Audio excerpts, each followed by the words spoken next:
Hi weaving friends, today I'm going to be talking about 3 different ways that you can get selling online for free. Now before we get into these 3 different ways of selling for free, I want to give a little disclaimer. It's very challenging to do anything online for free these days when it comes to any kind of business. So while these methods are as close to free as possible, there may be some small fees involved, such as payment processing fees and everything. I'm going to outline what those are, but I wanted to say that before I actually get into it. Okay, so if you are interested in starting to sell your handmade goods, whether that is your hand woven goods or whatever else you may be making, I think that is fantastic and I highly encourage you to do it. I do want to point out that not everyone's experience is going to be the same. So while I'm talking about my experiences, that doesn't mean you have to copy what I'm doing or to feel like you have to do things in a certain way. I'd rather that you use what I'm saying as inspiration for you. Firstly, I'm going to talk mostly about the pros of each of these 3 different methods of selling online. And then at the end, I'm going to talk a little bit about the cons. To be honest, there are not that many cons, but I do want to mention them. By the way, any of the resources that I mention in today's video will be linked for you down below. The first method that I have for you is social media. Now, obviously, if you're not on social media and you don't intend to be anytime soon, I wouldn't recommend that you choose this method. I wouldn't recommend you start up a Facebook or an Instagram account just for this purpose, because you could refer to the other methods instead. But if you are on social media, it is free to be on social media, to have a Facebook account, to have an Instagram account, and that allows you access to a network of people. When you have access to a network of people, you have a potential audience who might be interested in what you do. Even if it's just family and friends to begin with, that could always branch out as your account gets bigger. Now, I want to point out that if you don't have a huge social media account, that is not a necessary requirement to be able to start selling online. What is way more important than having a huge number of followers on Instagram is to have a number of followers who are actually invested and interested in what you're doing. And it's the same with any platform, whether it's YouTube, Twitter, anything else. The quality of people following you is so much more important than the quantity. That's why they call them vanity metrics. Yes, it makes you perhaps feel better about yourself to have a large number of followers online, but it doesn't necessarily propel you forward in any of your goals. All right, so I'm going to talk about Facebook first. And to be honest, this would not be my first preference for selling online, but there is one avenue that could be really helpful for you, depending on the niche that you are in. But basically, if you're hand making anything, you can potentially sell things on Facebook. One way of doing it is by connecting up, say, your Etsy shop or another shop where you want to sell your things. That gets a little bit away from what I'm talking about today. And I don't do that personally myself. It could be something that you look into if that is interesting to you, but there will be fees involved. What I'm talking about is simple networking, having your own Facebook page. Now, this can be just your personal profile if you want to do it that way, but I would kind of recommend that you set up a business account.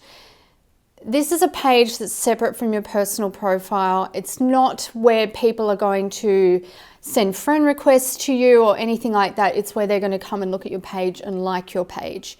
It can take a little while to build up a page like that, but that is one potential place that you could be selling your items just by talking about them. If you choose to just retain a personal profile, maybe that would be a good way of selling informally to people. Now, if you are already on Facebook, you'd be well aware that there are thousands and thousands of groups that you can join, all different topics, all different numbers of people, all people from all over the world. Facebook groups is another place where you could potentially be selling your items, but I have to say, be careful. You need to be really well informed as to the group's rules. Some groups will have a no selling rule, and I have this rule in both of my Facebook groups. I'm a little bit lenient on it in one of my groups, but not the other, simply because the groups are not about selling. It's not relevant to what the group topics are. But there may be some groups that are relevant to your topic, but do allow selling, or if they don't allow selling, there may be other groups that are specifically for selling. I think maybe the time for selling on Facebook groups has gone a little bit past. There is, of course, Facebook Marketplace as well, but I wouldn't really recommend that as an avenue for selling, just because I feel like that has more of a secondhand goods feel, and it's usually a pick up in person kind of situation. So the groups could be a potential place, maybe not. It could be something for you to look into depending on what kind of area you are selling in. So to sell on your Facebook page, it could be as simple as you making a post about the item that you're wanting to sell. Let's say this hand-woven galaxy scarf is an example. So I would put up a post about the scarf.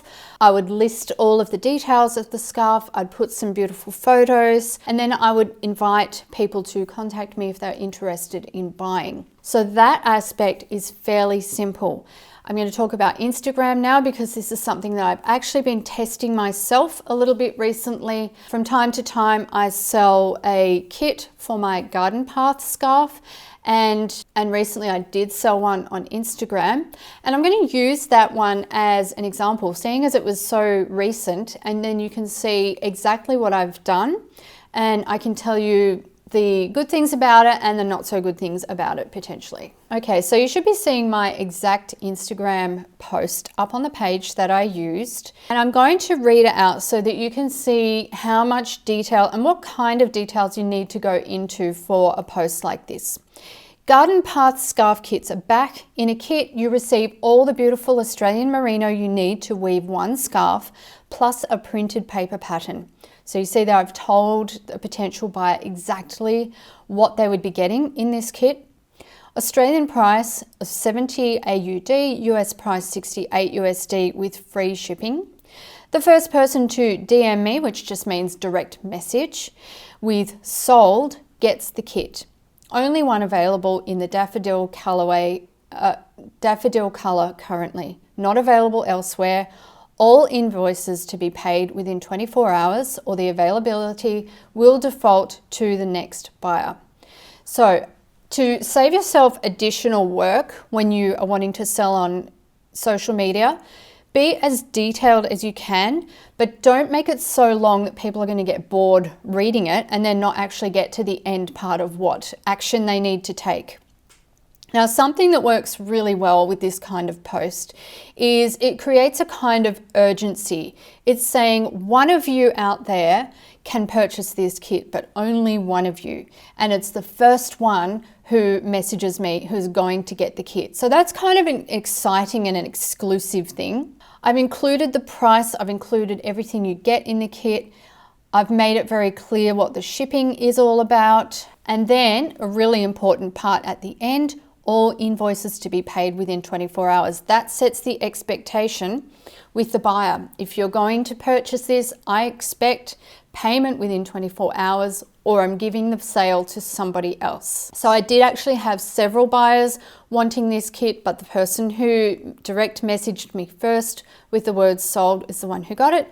And she did pay within 24 hours, and her kit is already on its way. Now, once the purchase was confirmed, I asked for the buyer's PayPal email, and I created an invoice within PayPal and sent that out. Now, this is where a little bit of cost comes in. Once the invoice is paid, there are fees that are applicable to me as the seller. The fees will vary depending on the cost of the item. So let me think, for 70 Australian dollars, I believe the fees were around 5 Australian dollars. These are things that you need to factor in before you actually sell anything. And also you see that I've written free shipping, but of course I've calculated that into the overall price. It's just much easier to apply a free shipping, and it looks better as well for a sale. Okay, so once that PayPal invoice is paid, It comes back to me as paid. It has the buyer's details on it, so I don't even need to ask them their address. I just get everything filled out and sent. So really that is quite an easy way to sell. Selling items like this is also really great because you're inviting people to contact you. That gives them the opportunity to ask any extra questions if they have any, and to be in direct contact with you, which makes them feel great about the sale. So that's about all I've got to say about selling on social media. The most important thing being to make the process as easy for the buyer as possible by being super clear on what your terms are. Okay, my next free way of beginning to sell online is through email. Now, yes, you are going to need to have some sort of an email list to start doing this. Again, it's not the quantity of people, it's the quality of people. If you have some interested people who like to receive your emails, then you have an audience, and that audience may be willing to buy from you. Now, this is something that, again, I experimented with myself recently. It was another garden path scarf kit in a different colorway to the one that I had on Instagram, and I made this one available through my email list. Now, I will admit that I do have a larger audience on email. I have over 11,000 people on my mailing list, but as I said, it's really quality over quantity, and so I wouldn't discount this method if I were you. Now, another little disclaimer from me is that my email list, when you have over 11,000 people on your list, there's no way that you can have a mailing list for free. But if you're just starting out and you have, let's say, I don't know, under 50 or 100 people, I can't remember the exact statistics anymore, people on your list, you can usually do that for free. Now, my email provider is Convertkit, and I believe they do have a free version. The way that your costs with a mailing list will increase is by your subscribers increasing.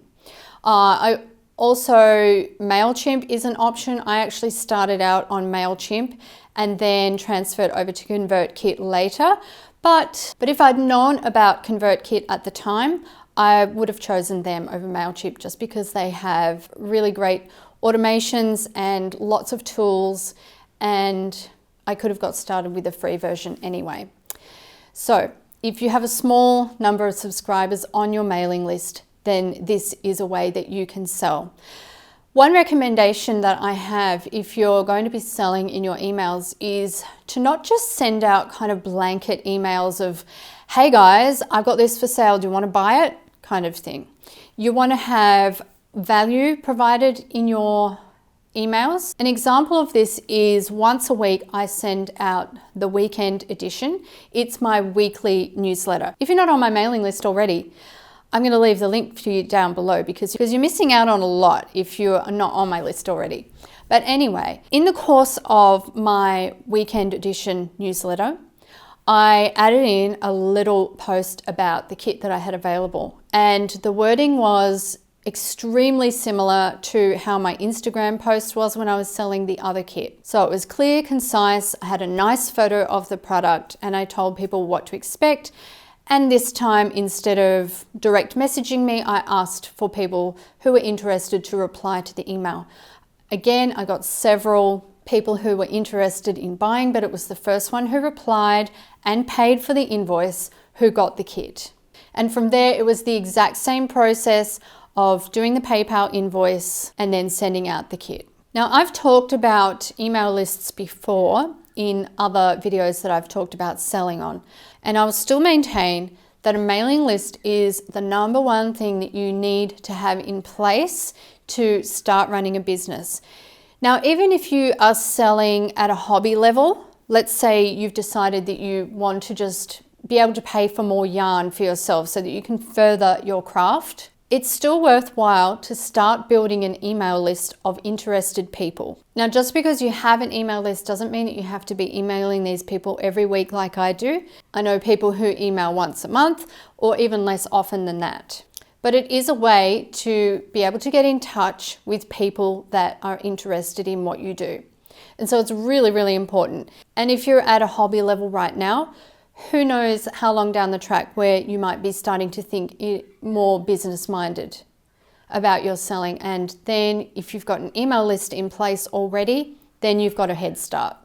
All right, my last recommendation for getting started selling for free online is selling to family and friends. Now, this doesn't have to be exclusively online, of course, it can be in person, but often we are in contact with people we know through online messages, whether it's Facebook messaging, texting, or other kind of apps that allow you to contact people that you know. This is a really beautiful way to start selling for so many reasons. First of all, it's something that can happen very naturally and without you even looking for it. I mean, can't you just imagine the conversation? Hey, Kelly, what have you been up to? Well, actually, I've been weaving a lot. Oh, weaving. What's that? Is that thing where you get like 2 sticks and no, it's not. No, that's knitting. You know, like all the clothes that you buy, they're made of fabric and that fabric is made on weaving loom. Yeah. Try not to be as patronizing as I am. No, I'm really not like that with people, but you know, a lot of people, they really don't know what weaving is, which is kind of funny. It's been around for a very long time and yeah. But anyway, the point is you have conversations with people. They ask you what you've been doing or how your craft is going if they're already aware that you are doing that. And then you can talk about what you've been making. Then they could be like, oh, kitchen towels. I really need a new set of kitchen towels. Can you make me some?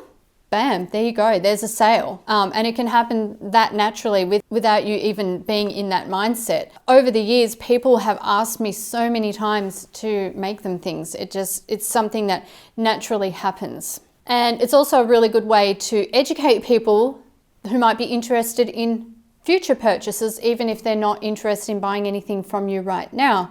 You educate them a little bit about the product. You might have something with you that you can show them, like a scarf. Yeah, I wove this scarf and I use these kind of yarns and I use these techniques and it's really comfy to wear and, you know, just natural conversation. Often these conversations occur in a relaxed environment when you're with family or when you're with friends. You might be in your home, you might be in their home. So it's a completely different atmosphere to actually making the effort of making a post online to try to sell something.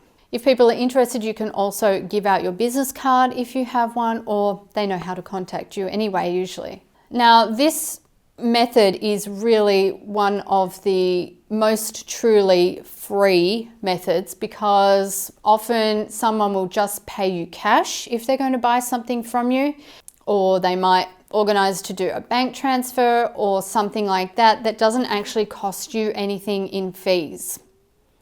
So it's brilliant in that regard as well. So those are the 3 methods. Now I want to talk about the possible cons of these methods.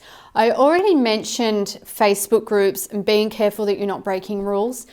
In general, when you're doing anything online, just make sure that you're aware of the rules of the platform that you're using so that you don't all of a sudden find your account shut down or posts removed or whatever it is. It may be something as simple as for some platforms, you may have to say, this post is not supported by Facebook, Instagram, whatever platform it is. Just take the time to know these things, and these things can change as well. So if you're watching this video in the future, it's just a really good idea to check on, you know, whether these things are still viable and still allowable, just so you don't find yourself in hot water. Okay, so the other real con that I can think of, and as I said, there are not many to these methods of selling, is just the work. So this is not an automated way of selling at all. Let's say, for example, if I want to list something on Etsy, then I do all of the work to make the listing, take the photos, put the price on, do the description, you know, all of those things that I need to do for an Etsy listing.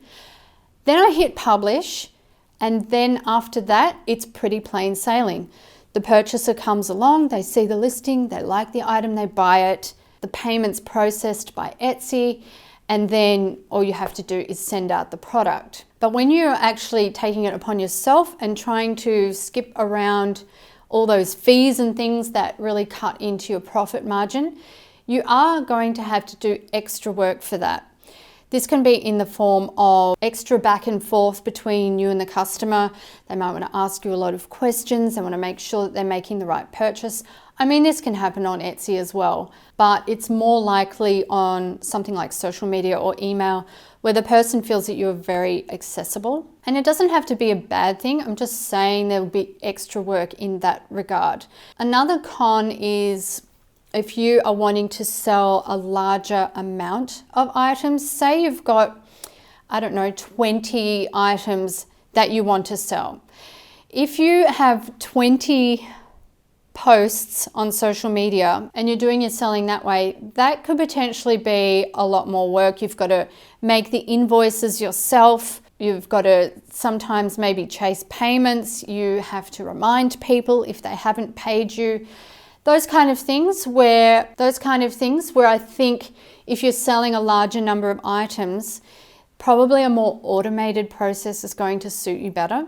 These free methods are really great for maybe if you just sell an item occasionally or once a week or once every few days, where it's just a little bit easier to handle all of the administrative side.